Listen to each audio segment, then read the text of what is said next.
Welcome, everyone, to Dogs Down South. I'm your host, Ted Turner. Welcome. It is summertime, and that means one thing. Summer preview for the SEC is here. We call it our SEC Summer Preview, and I'm super excited to kick it off tonight, flying solo. Can't wait to do a back-to-back. Tomorrow night will be a live show. Myself and Fish will continue with part 2 of the summer preview. This is episode 102, and we're going to kick it off. Man, what a beginning to the summer. Lots to talk about tonight, a lot to cover.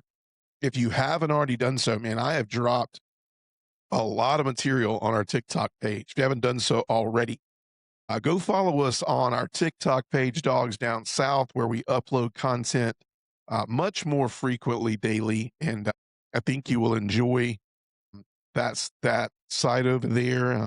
All of the snippets and content from our podcast here, go over to the TikTok page, and we have a lot more, I should say, fans, but also people who just naturally migrate over to the page that we love to see and talk college football, whether it be Georgia fans or any other fans. And we're going to start it out there tonight. Obviously, we know that SEC Media Days this year is going to be held right around the corner from myself here in Tampa, Florida. Looking forward to that. I do not have any accolades to get in there right now, but if you can put in a good word, I would love to take the opportunity. The jury's still out, though. We're going to see what we can do.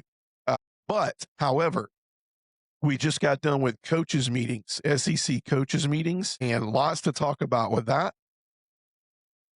But for now, we're going to jump right into some highlights, right? Some big things that came out of the coaches meeting. Now, this is an opportunity for a lot of coaches to kind of, a lot of their stuff is going to hit the waves, and things are going to be talked about. They're going to be able to express their opinions about some things. And one of those things was the college football playoff. Very hot topic right now that a lot of people are talking about, because a lot of people are thinking, okay, this is headed towards a 24-team playoff, a 32-team playoff, a 40-team playoff. I mean, I guess before you know it, we'll be into like March Madness, where it'll be 64, and then you get like some play-in games. I mean, March Madness is getting to where I feel like it's like 80-something teams can get in there, right? If you're in the NIT, you know, you dang near had a losing record this year, but that was one of the big things that may or may not have been talked about in meetings, but it was definitely talked about amongst coaches and reporters. One of the highlights was from Mike Elko from Texas A&M, and I think Mike Elko had some really good comments about this playoff and why it's so important that you know, this kind of stays to 12, I would say. And you know, I don't know if 24 is going to stretch it. I mean, you got to think it's doubling the size of what we have now. And we've only had 2 years of the 12-team tournament. So I think what he said was very important, that, you know, I think for job security purposes for a lot of coaches, and how important it is nowadays with NIL and what the pressure that comes with NIL. And believe me, like, we're going to talk about NIL a lot, but I think it posts some job security, right? If you can say you made the playoff, then some of these coaches can save their job, because there's some coaches that are spending, you know, $40+ million, who kind of the expectation is not just to make the playoffs, but to go deep in the playoffs, if not win a national championship. I mean, I would say when you're spending the amount of money like some teams, like, you know, like Texas, for instance, Ohio State, Texas A&M, a lot of these teams, I mean, LSU, I mean, there's a lot of teams out there spending $30-40 million. Believe me, don't get me wrong, because we're going to hop into some of the TikTok comments as well. Before we start the preview, we're going to hit our goal with the SEC summer preview is to highlight and look at each SEC team. But first, we're going to do the ones that face Georgia first this year.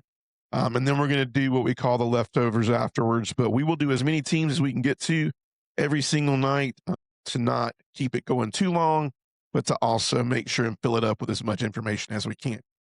But I think what Elko was referring to is the fact of, if you continue to extend this farther and farther with more teams, how much are you going to take away from the regular season, right?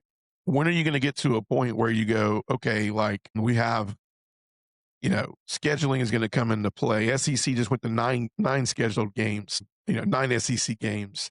They also talked about in the meetings about getting rid of the last second to last week of a fluff game that will now be an SEC opponent, so that we don't get to that next to last week before rivalry week and kind of know what it'll look like going into that final week. A lot of teams barely even play that game, right? If they're in contention to play in a game that means something at the end of the year, or they're just in the driver's seat to make the college football playoff, that game doesn't really get a lot of attention, and people are just paying money to go see the second, third string play. But for that being said, I think it's huge because it takes away from rivalries. It takes away from college football. I mean, the blood, sweat, and tears, and the camaraderie, and the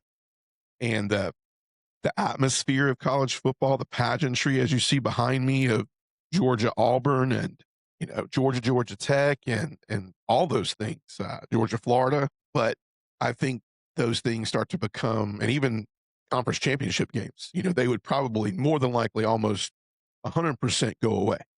And so I think Mike Elko is just saying, like, we have to be careful when we're chasing more money, we're chasing more value in TV coverage and things of that nature. And we can kind of shoot ourselves in the foot, per se, when it comes down to the pageantry of college football. Now, to some extent, I would agree. We would all love to look at it, see it play out one year and go, okay, this is an absolute disaster. But I will tell you, the 12-team playoff the last 2 years has felt a little long. I've never seen college football. I mean, none of us have, but I don't feel like college football has ever gone as long as it did last year. I mean, we were well into February before we were done with college football. That's unheard of. It felt like we were a month from the next team that had their first spring practice. If I'm not mistaken, that was Missouri. I think they had it in late February, and that's very close to when the season was ending. So there was a lot said about that. There's a lot of speculation that the SEC kind of controls that. Sankey kind of ducked and dodged about that and said, I don't really think that we're in control of it. I just think that when you look at it, there's obviously other, teams out there, other parts of the country that would like to think that the SEC having the success and, being known as one of the more powerful conferences, if not the powerful conference, I'm being biased, but it is, in college football, would have a lot to say about the size of that playoff.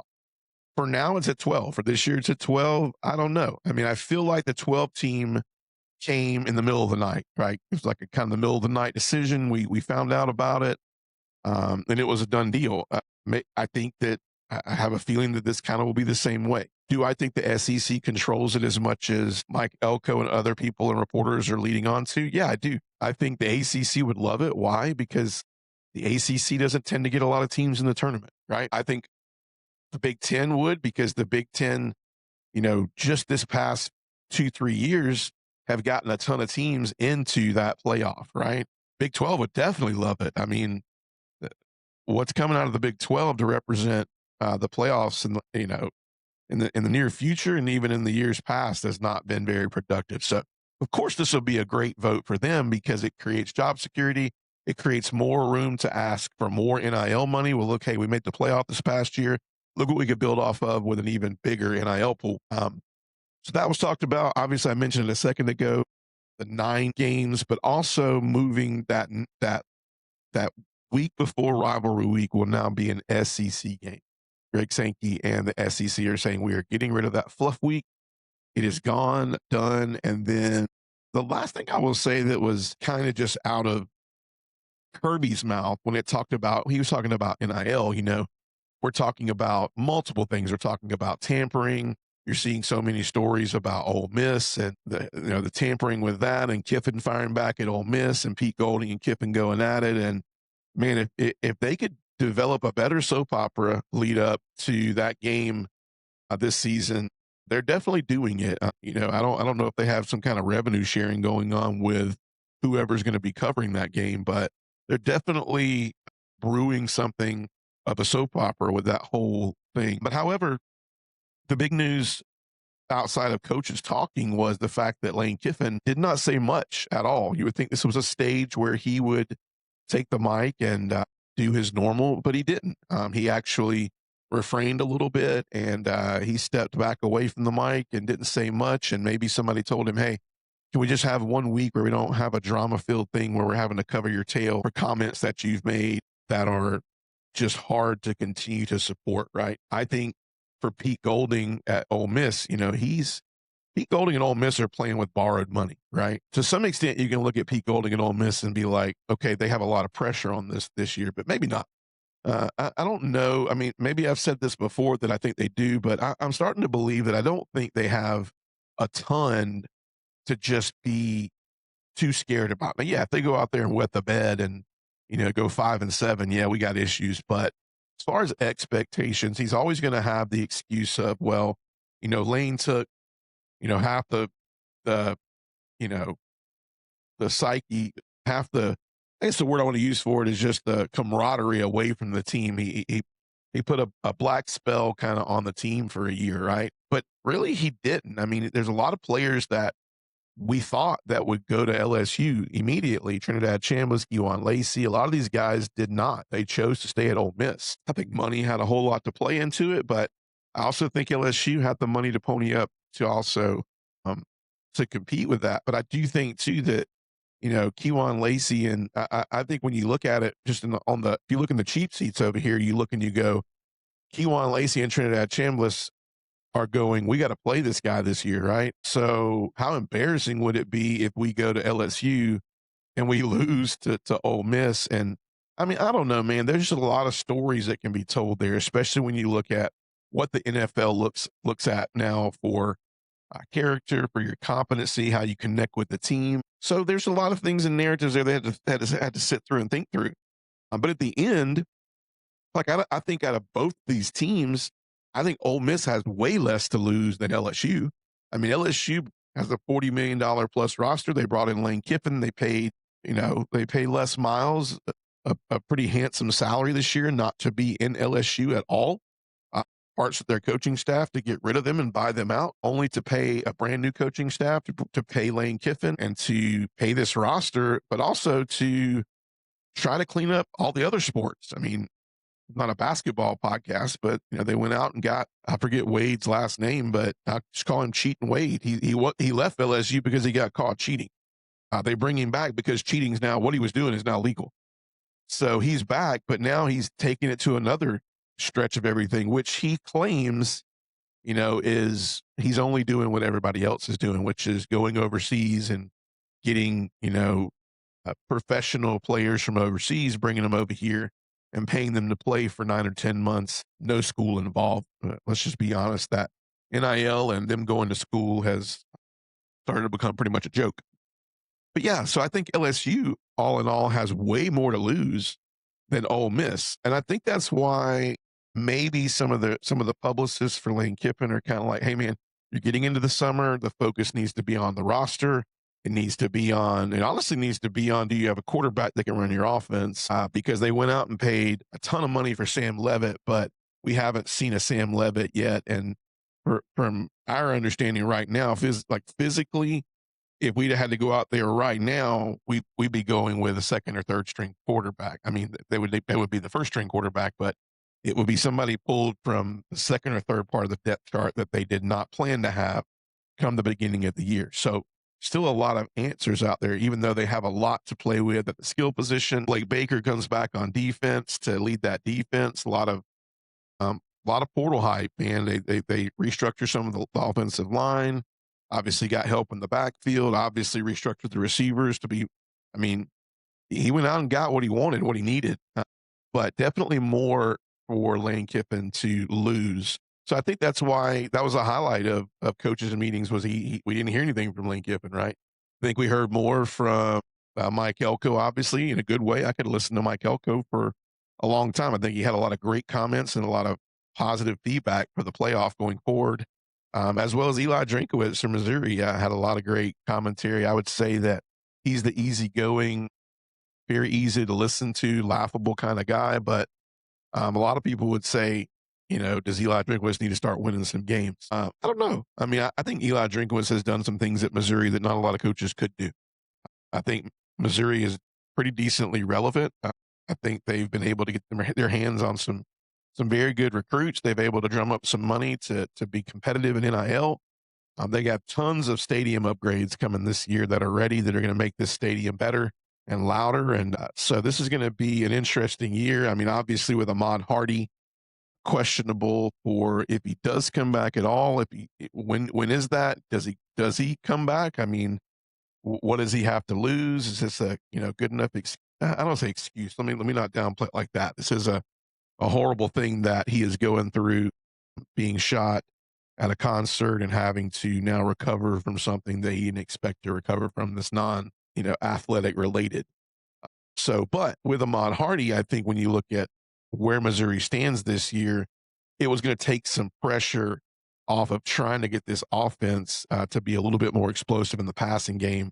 And now you're asking Austin Simmons to come in and make that passing game even better than it's been in the past few years, because it's what Missouri's been missing, is a very effective passing game. Fortunately for them, the running game has kept them and the defense has kept them in a lot of these games. But for Missouri, I think Eli Drinkwitz has definitely earned some of my respect because of how he has dealt with that and how he has made Missouri turned around and made them at least a contender every year to win 9 or 10 games. And they very much so have that chance this year. I don't know if without Ahmad Hardy, I don't think they do. With Ahmad Hardy, I think it's very possible. I think the percentage chance is around maybe 30, I give it. But I foresee them, honestly, and we're going to talk about it where, in our preview, but I see them finishing a little bit farther down the pack this year. But it all depends on if Austin Simmons and Ahmad Hardy are healthy. The defense can replace the holes with a lot of older upperclassmen leaving. So we'll see what happens with that. So productive SEC coaches meetings, obviously right around the corner. In a short few weeks, we will have SEC Media Days in Tampa, and looking forward to that. Let's move on real quick before we get into previewing our first few teams in the SEC. And I want to, for our TikTok people, I wanted to dive into some comments that were made on some posts. I know I don't go on there and do a lot of video comments back, or I try to comment back in a respectful way when I can, but I wanted to take a little time in the icebreakers of the next few shows to kind of go over some of those things respectfully, right? I know the last few have been, everybody's like, you see, this is a Georgia fan, and he's like, man, what are you talking about the rest of the SEC for? This is the one opportunity we get during the summer to just kind of break away and talk about the SEC, the rest of the SEC, and really how it pertains to who's playing Georgia, and giving us an overview of what we're going to see from these teams that play Georgia this year. While we're doing it, we might as well include the rest of the SEC and have some fun with it and see how it's going to fall. And so we usually take the summer, the majority of the summer, early summer at least, until we get into camp and things of that nature, and talk about the SEC. But I did put out some videos. I think I have 4 total. I had one on Texas, one on Ole Miss. Last 2 I posted were on Florida and Texas A&M. And I wanted to go through some comments. These are just some recent comments, even from today. I made a comment about Florida. I said, is Florida, does John Summerall have to be like, does he have to be a win? Does he have to be like a prize pick? Can you miss with Summerall? I don't think you can. Okay. Some of the comments I made were about, one of the heavy things was recruiting. I feel like the Ohio States, the Georgias, the Alabamas, the Texases, a lot of these teams are coming into Florida now and very easily recruiting in the state of Florida, due to the fact that Florida State, Florida, and not recently, obviously, but Miami have struggled to be competitive before this year at Miami. And is that making it easier for these teams to go down into Florida and get these players? So what does Florida have to do to kind of get back to where they were? And for one, I don't think that you can miss on Summerall. Like, I think this is why Kiffin was so much of a, like, I keep using the word prize pick, but he was definitely the number one. And then I think Summerall was there too, and they were not going to miss on Summerall, because there was a chance Summerall was going to go to Auburn. But I think when Florida realized, hey, Kiffin's going to drag his feet. He's probably going to go LSU. We don't need to lose Summerall because, although I think, and I'm not sure of this. I mean, the only people that would tell us this would be Florida, but I'm assuming that Golish was basically that right there, whether it was Auburn or Florida. Man, I would have loved to have seen. I don't know. Time will tell whether the Golish or the Summerall pick was better. I do think that those schools are pretty neck and neck right now with as far as talent and as far as support, fan support, things of that nature. And so it would be interesting though to see Golish at Florida because of him being, just coaching at USF and recruiting that area, how quickly and easily. But then again, the recruiting world is changing so much because as you can see, he brought half of USF to Auburn with him, right? I mean, very depleted lineup at USF. You want a real good story is to cover USF and figure out what they're doing to bridge some of those gaps with the players that left. But some of the comments that were said, I'm going to read one by Beer and a Baby. Said recruiting isn't and hasn't been the issue. They're up to number 5 on three, and number 3 and 247. It's been on field coaching and coordinators for some time. Summerall's biggest win so far over Napier was him going and getting the number 1 OC on the market, a top DC, and the number 1 O-line coordinator on the market. And isn't afraid to surround himself with people that are better than him in their respective roles. So, first off, I like Buster Faulkner. I don't know if Brian Hartline was still in the fold at USF. Had he gone to USF already, or was he still at Ohio State? But I would definitely say I like Buster Faulkner, but I would think that Hartline would be a hotter commodity than Buster Faulkner, although definitely would say Buster Faulkner was top 3. So, yes, I agree with that. The word is still, the jury, I should say, is still out on the O-line guy. I've heard a lot about the O-line guy, but I also heard he's a really, really scary, intimidating looking guy. But so I don't know about this guy. But I'll go. I don't know about number 1, but I'll go with it. Right, a top DC. I would think. I mean, a top DC is so wide open, right? If you really want to think of who the top one, Jim Knowles that went to Tennessee probably would have been your. If Summerall wanted to make a splash, you would have got him, right? But do I believe in Summerall? I don't know. I really don't know. I mean, by word of mouth, I believe in Summerall, but I mean, Tulane, I can't really guarantee that Tulane, I don't know, let's just be honest, like they don't play against the SEC. I don't think they would have bode well against any good playoff team. I'm sure though somebody will pull some teams out that they beat and, comment on this one, but I don't really know about that one yet, right? What I do know is that it can't be a miss, right? How many times can they miss before this job becomes a joke? Okay. You don't want Florida to become, is Florida very eerily close to becoming the Florida State right now? Because I've never seen Florida State be less irrelevant. I've never seen less people talk about Florida State in a long, long time. The saving grace last year was going to be getting Gus Bus at Florida State. Man, he got out of there quick, didn't he? He tried to do it the nice way. I think, I don't know, man. I think he was forced to retire down there, not because they told him to retire, but he was like, how do I do this without pissing people off? So, I mean, but does Florida, are they standing an eerie chance of becoming that in like, what's going to be the worst of the 3? I mean, I would tell you right now, like, I mean, Hartline, if Florida State was open and Hartline got the opportunity of Florida State or USF for his first coaching job, I mean, I would tell you Hartline might lean towards Florida State, but I would honestly tell you that go back 5 years ago, that would not even be a decision. Like, it would be like, what are we talking about here, right? But I think he would think through it. I think he would look and go, NIL, playoff, what do I got to do to get FSU back to where they're going? So that's what I'm saying with Florida is like, how many times can you miss before you put them in such a situation to where digging it out would take a piece of machinery instead of a shovel, right? So that was my whole thing pertaining to that. And I get it on three, your recruiting's fine right now, but I think that's because they're betting on Summerall, right? They haven't been able to bet on Napier at all. I mean, I think they lost all faith in Napier. I mean, to this day, I would say the only reason that they had some of the players they had was because of the fact that they paid him money, right? DJ Lagway. I mean, I don't know if DJ Lagway was about Florida. I mean, he's at Baylor now, which I'm not mistaken. That's where his dad went to school. Like, if it was all about just money and didn't care where he played, he would have gone to Baylor. But I think Florida, on top of money, on top of other things, was like, yeah, let's go give it a shot. Didn't take much to get him to sit down and go, I'll go to Baylor, right? But also the SEC is not a easy conference to play quarterback in. It's really not. So yeah, so just kind of piggybacking on that comment.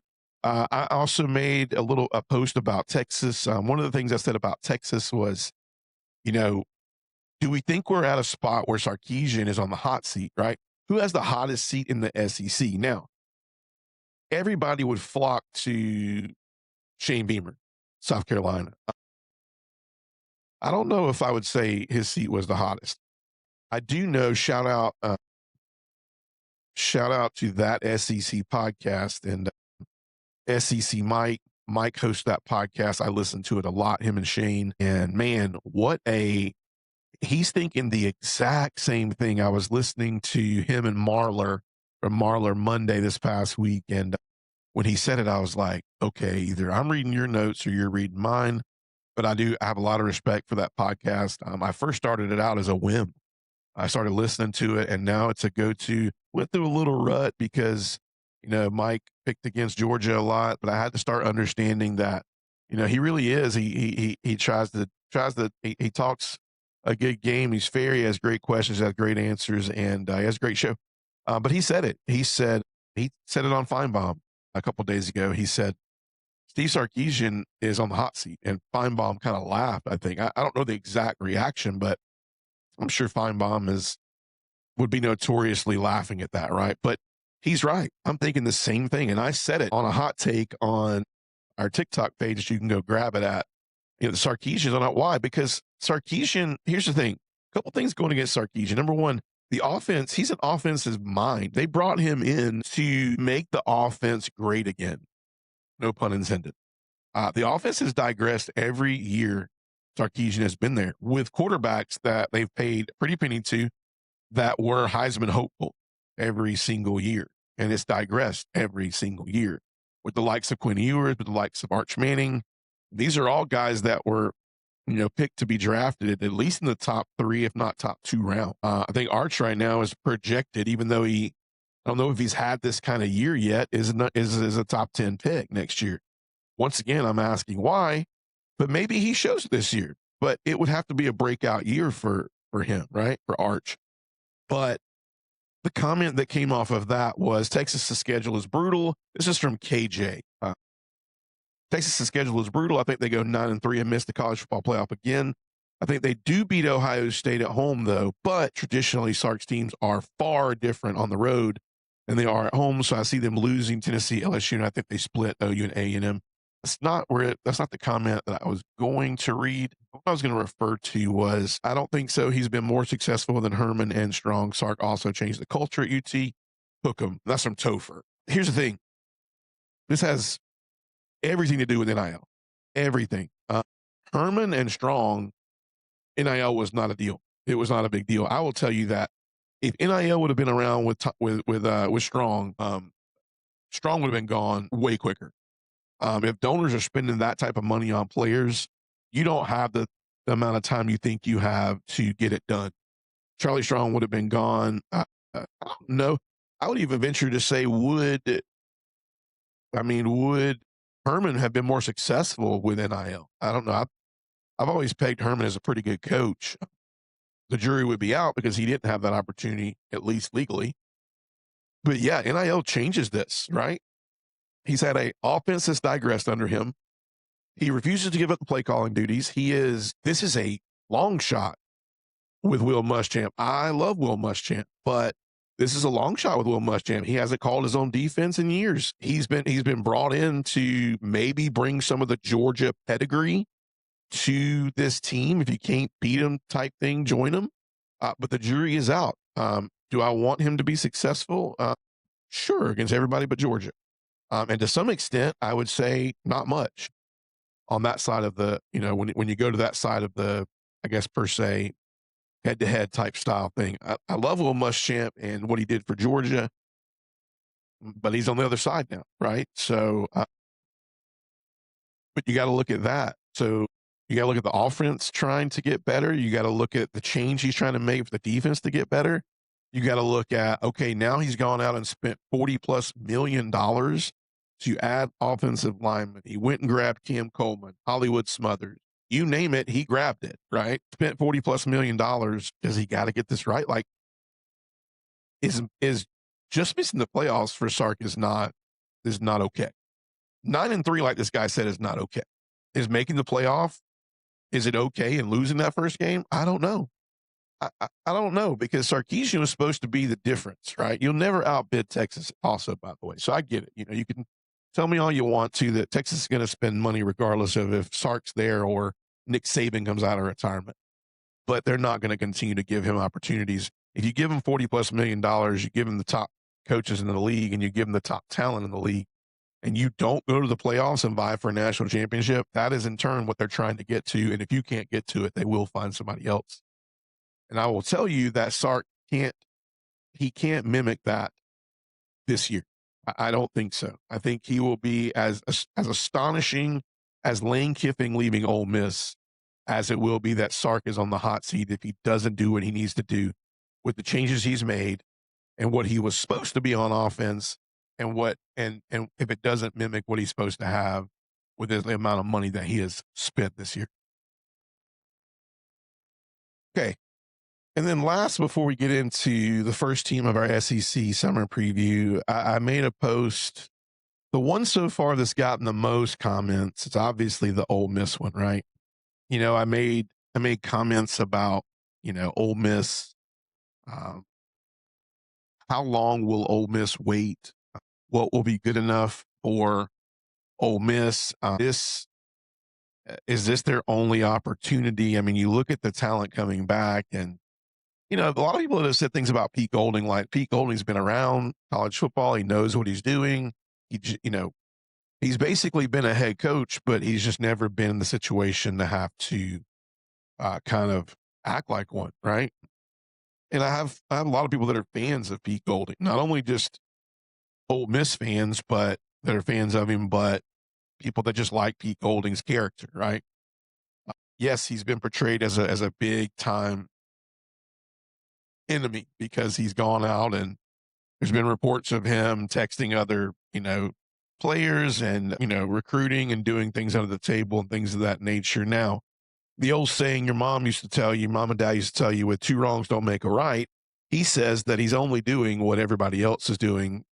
And so he's like, look, if I'm charged to win games and I'm charged to go do this and put the best team on the field, and if my job is dependent on it and my career is dependent on it, I'm going to go and at least do the same thing everybody else is doing, because they're not going to have an advantage on me. So I get that. I don't, but I do, because I'm not a college coach, but I don't know what that pressure looks like. So, I know that there are a lot of coaches out there that depend on themselves to know the game well enough and to trust the culture that they put together to go out there and win football games, a la Kirby Smart, who doesn't have a GM, by the way. I think one of the only two schools in the SEC that doesn't. I think that's Georgia, and I think that is, don't quote me, it might be Missouri.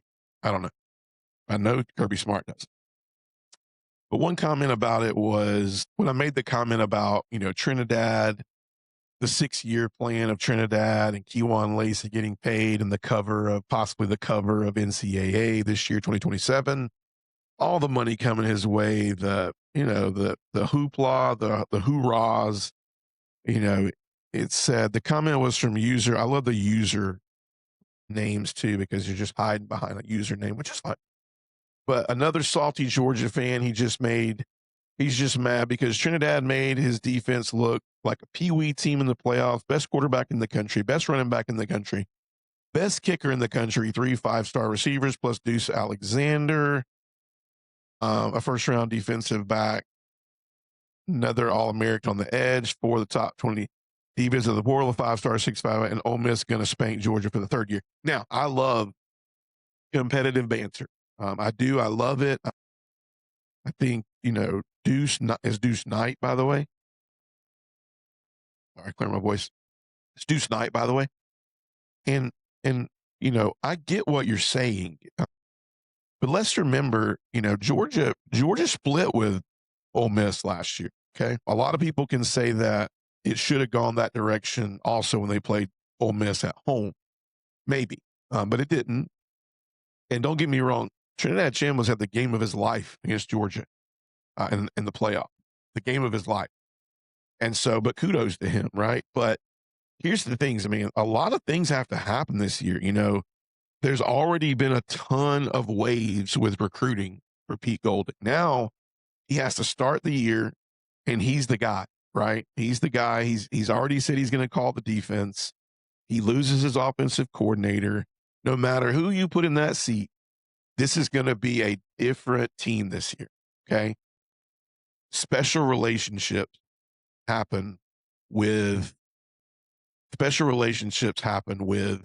quarterbacks that Lane Kiffin has, bar none.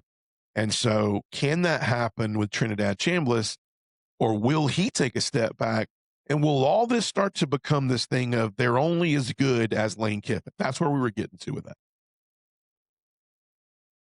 But with that being said, let's get into the first team for our SEC summer preview here on Dogs Down South. Before we do that, if you haven't already done so, I've said a lot about it tonight, but let's get it in here real quick. Make sure and go drop us a like and follow. We are on YouTube right now, Dogs Down South, TikTok Dogs Down South, and Facebook Dogs Down South, Instagram Dogs Down South, and 24 hours later, we are on Apple Podcasts, where you can go catch us riding into work or coming home from work on Dogs Down South. That's DAWGS down, DOWN South, Dogs Down South. So give us a like, give us a follow, and go catch us. We are going to be covering SEC all summer, and then we will be heavily at it again when camp kicks up. And then we are excited. We are counting down the days for the 2026-2027 season, which we're super excited about and previewing it all. But let's hop in. The first team I have for you tonight is, and we're going to do these in random order. I would say the last few years, we've done them in who I think will finish at the bottom of the SEC and who I think will finish at the top. I think we'll just go through these, and as we go through them, I'll kind of tell you where I have them predicted as finishing in the SEC, as well as just some things that, I think needs to happen for these teams to be successful, where I think they will land, what we can expect when they play Georgia. And so first team right out of the bat, I thought it would be kind of a cool thing to start out with the Bulldogs from the other side of the SEC, is the Mississippi State Bulldogs under Jeff Lebby. Now, I want to kick right in with this and hop out and say Jeff Lebby, a lot of people have Jeff Lebby on the hot seat this year. I think they feel like that Lebby's been there long enough that he can, do some good things. I think they brought him in to be elite on offense. He was a quarterback whisperer. I think the offense has been competitive at times. I think the defense has put them in bad situations to where they've struggled to do some really good things as a team. But one of the biggest things that coming right out of the block that was done this year was to bring Zach Arnett back to Mississippi State. Zach Arnett, if you don't remember, was the interim / took over the position as head coach after the college football world at Mississippi State lost the Pirate from Mississippi State. And the Pirate was, he was a staple at Mississippi State in a lot of ways. I mean, Mike Leach did things at Mississippi State that are still talked about to this day. I mean, the guy taught a class at Mississippi State, and we all know what he meant to that program. So I think when Mississippi State, thought about it, they were like, this is the best thing to do transition wise. This is a school. This is a team. This is a community that's grieving. Uh, and so this is the way to go. It didn't pan out as far as wins and losses. However, the one thing I will tell you that was a win was the fact that Zach Arnett, I felt like could get a defense to show up every week. And I don't know about you all, but for Mississippi State, I haven't seen a defense show up in years. So this was the first big move by Levy this year that kind of makes you feel like he is in agreement that this is important this year and that this could be a game changing kind of year for him and for Mississippi State. Now, obviously, when you look on offense, you look on defense. Kamario Taylor, first off, he's a guy that has to big 6'4" kid, sophomore, young guy. You saw glimpses of him last year. Really live arm. I think he takes coaching well. He takes criticism well. He's coachable, and I think he's going to be a key contributor, obviously, to if this offense goes or not. When you look at Anthony Evans out of Georgia, obviously he is primed to have the big year this year for Mississippi State in the wide receiver area. But when you look at the offense, I don't think you're going to have a lot of problems scoring points this year. I mean, Levy's known to score points. He's known to produce offenses that can do that. He stretches a lot of teams, regardless of if they win or lose. He's made games, high-scoring games that maybe shouldn't have been high-scoring games. But one thing you can say is that Mississippi State this year is going to produce a good offense. And with Kamario Taylor, I think you could tell that, you knew where their cards fell last year. Blake Shapen was in there last year, but they were like, look, let's get Kamario in there. Let's get him some touches. Let's get him some games. He's the future. And I think that's why he took a lot of those snaps for about the last maybe 5-6 games last year, which are going to help him tremendously this year. Obviously, on the defensive side of the ball, when you look at returners at defensive tackle like Travion Williams, when you look at Kelly Jones, the cornerback, the standout cornerback from Mississippi State, as well as returning a really, really good kicker, senior kicker, Kyle Ferry. So when you look at this team from top to bottom, not a lot of returning starters. However, when you look at the centers returning, I think Cannon Boone's his name.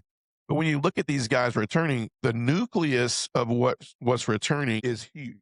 I think Fluff Bothwell on the running back side coming back is huge. So the offense is going to score points this year. Can the defense be different, right? Can Zach Arnett get this defense to play at a high level? I mean, right now, I'm struggling to find wins for them. Okay, just being honest with you, I'm struggling to find wins for you on defense. When you look at, the line will benefit the most from the return of Will Whitson and also from Zach Arnett. Period. So when you look at the trenches of the SEC, right, that will get better immediately. But let's just be honest. Like, can we get up to pace quick enough to be on a defense that has to support a Jeff Levy offense? Because that can be a challenge. That can be a challenge. The play calling from the offense, as you know, with these wide open offenses like Heupel and Levy and all them, come up with, and Kiffin, like, the defenses has to be ready to either be on the field a lot or to be put in situations where they have to bail out the offensive line. Okay, and that's what has been an Achilles heel for Mississippi State in the past. They have length, they have speed, and they have good depth. In Levy's opinion, he talked a little bit about it. Reporters asked him during spring. He likes the team. He likes what he has coming back. He likes the core. He likes what they were able to do in the portal. When you look at the results from last year, I really think, you can look at some of these games and go, man, if you could insert a defense into some of these games, would they have been closer? Would they have been wins? Where would they have been at? Obviously, some ugly losses, right? 38, I'm sorry, excuse me, 31-9 Texas A&M, 41-21 Georgia, 49-27, 38-19. The one thing you can say about these games is that they scored, right? They put up points on the board. So I guess the big question is, like, can the defense find the margin to be able to get this team closer where they want to be and make these games winnable, right? When I look at the schedule, last thing I'll do before we move on to the next team is, you look at September 5th, they got ULM at home.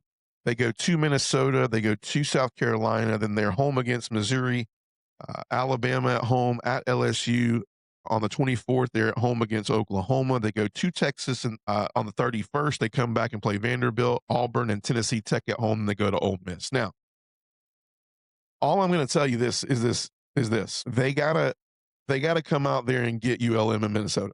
Okay, I think Minnesota is winnable, but they got to come out there and get that. The tough run is going to be the Alabama at LSU, Oklahoma at Texas. Brutal, right? I don't have Mississippi State, but at 3, maybe 4 wins. To be honest with you, I think they'll win. I think they'll win against ULM. Minnesota, I think, will be close, but I think they'll win that game. I think they'll beat Tennessee Tech, and I think the fourth one that could be a toss up could be your Vanderbilt game on November 7th. So uh, that's where we're at with Mississippi State. It's going to be hard to get wins this year, but I think Levy's on the hot seat, and I think he has to be because maybe they give him one more year with Arnett. Maybe that bought him another year if the offense is still good and the defense gets them a little bit closer. But I think if we still see lopsided victories like last year, I think you're going to see Jeff Levy's exit, and I think you're going to be looking for a coach at Mississippi State.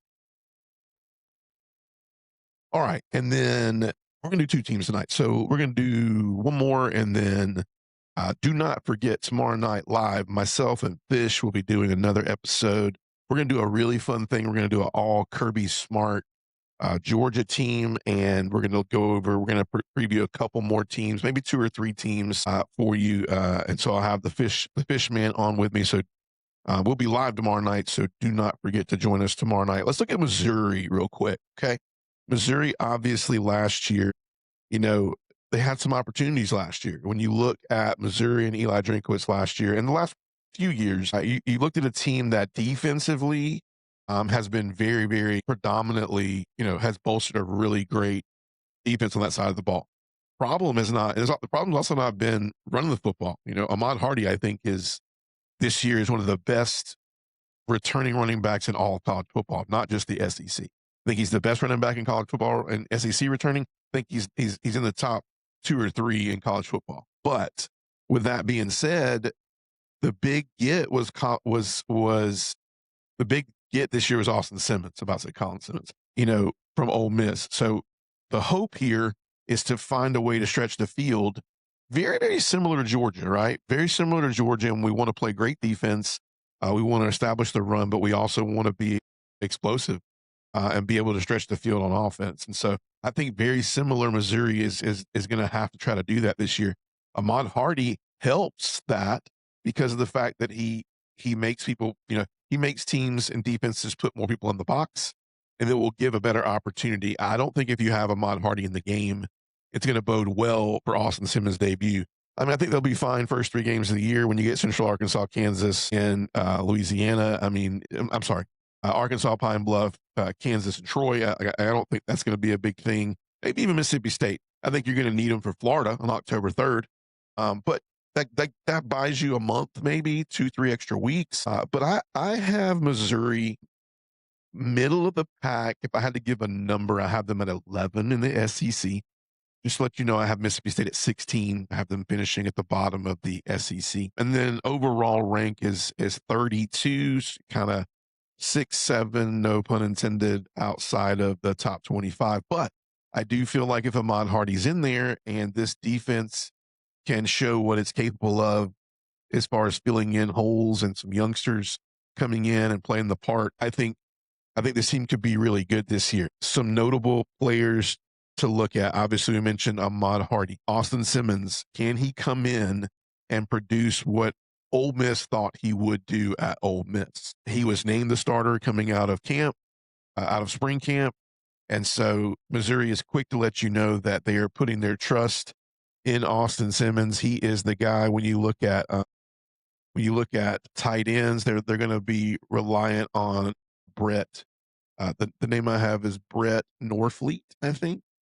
Receivers, all receivers are basically rekindling that entire receiver room, which was a really good receiver room last year. Defense, a lot of holes to fill. Not a lot of returning starters on defense. Some names you can kind of look forward to: Elijah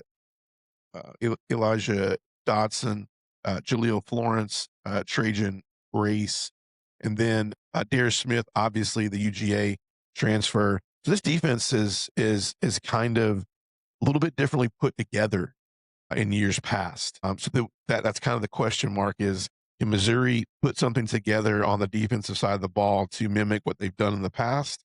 But also, is Ahmad Hardy going to be healthy? Can Eli Drinkwitz and the new offensive coordinator at Missouri that they brought in to replace the old offensive coordinator, can they put something together as far as that's concerned? Now, here's the thing: Missouri has a pretty decent schedule. Now, when you look at Florida at home, Texas A&M at home, they get Ole Miss on the road, but they get Arkansas on the road. They get Texas at home.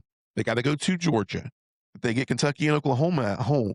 Okay, so I mean, when you go through this really quickly and you look at the possibilities, and I'm gonna assume that let's just say Ahmad Hardy is predicted to come back against Mississippi State, right?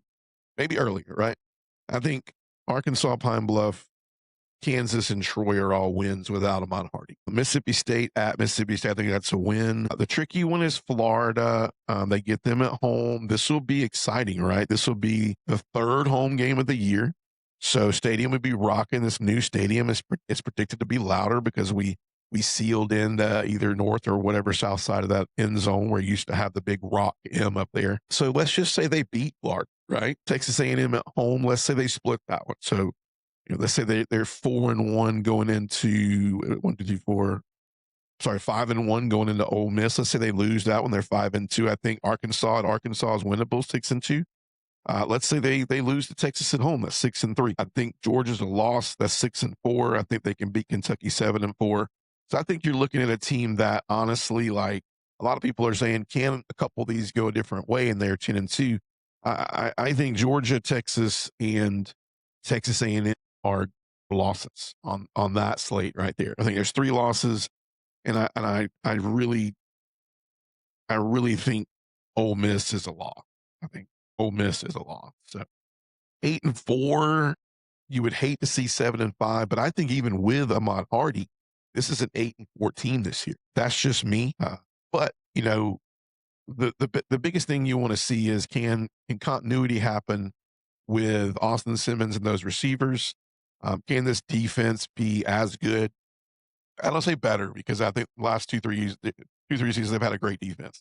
But can this defense be as good as years past? And big question is Ahmad Hardy, right? With no Ahmad Hardy, you got to wonder, is this a 7-5, 6-16? That's what you got to. There's been a lot of pressure on Austin Simmons. So we're gonna stop there. That'll be a wrap for this evening. So we definitely hit Missouri, we hit Mississippi State to start off our SEC summer preview, and so super excited about what the summer holds. We're gonna start ticking away and knocking off all these teams. Obviously, these are 2 teams both that play Georgia. Missouri plays Georgia at Georgia later on in the year in November. I think it's second week in November, and then obviously Mississippi State, same time around that ballpark. I think it's before. I think it's right a little bit before, but it's at Mississippi State. So yeah, if you haven't already done so, I'm going to say it again. Make sure you go and drop a like and a follow. Apple Podcasts, YouTube, Dogs Down South, TikTok, Dogs Down South, as well as Facebook, Instagram, and all of the other places podcasts are held. Looking forward to tomorrow night's live. Make sure you join. Thanks for joining tonight. Thanks for hanging out. Hope this was good news, and hope the TikTok banter at the front was encouraging to know where we're coming from as far as previewing these SEC teams. It's to create good pageantry and banter, but definitely not to have judgmental comments on teams. It's just opinions. Been there, done that. Every year there's smack talking on both sides, but hopefully it's healthy. It's what college football is, and it's why it's still relevant. And in my opinion, it's better than any form of football we got out there. So for myself and all the Dog Nation out there, I hope you guys have a great night. And as always on Dogs Down South, go Dogs.